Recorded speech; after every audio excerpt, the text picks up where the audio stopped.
شعر از یتیم پخت.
مشغول جشن سروره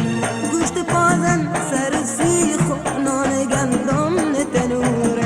دلشان از غم بدورن مشغول جشن سرور گوشت پازن سر سیخ و نان گندم تنوره دل بینی که بودی خسته توی غمگین و شکسته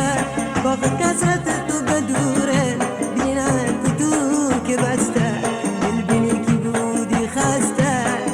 غمگین و شکسته باغ کس از تو بدوره بینت تو که بسته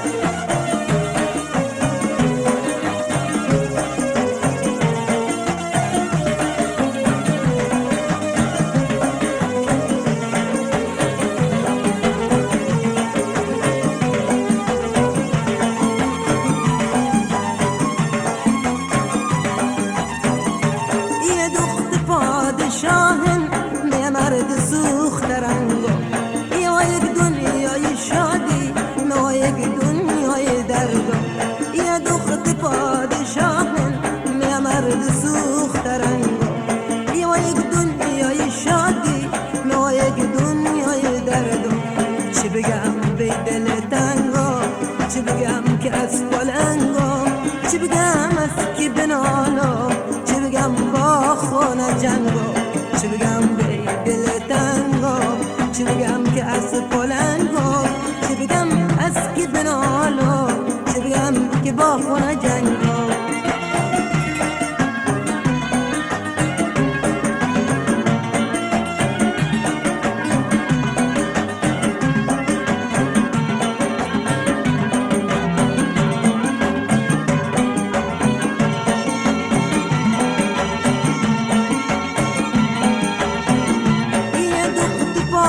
شاهن می مرد سوخت رنگو یا یک دنیای شادی ما یک دنیای دردو یا دخت پادشاهن می مرد سوخت رنگو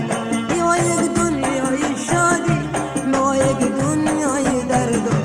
چی بگم به دل تنگو چی بگم که از پلنگو چی بگم از که بنالو چی بگم با خونه جنگو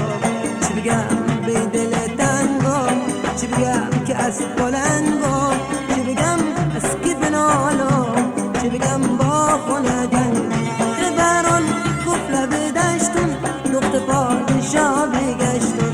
غلامو کنیس به همراه وزینت کاه گذشتون خبران کفله بدشتون دخت پادشاه بگشتون غلامو کنیس به همراه وزینت کاه گذشتون سفره رنگی شایسته سیب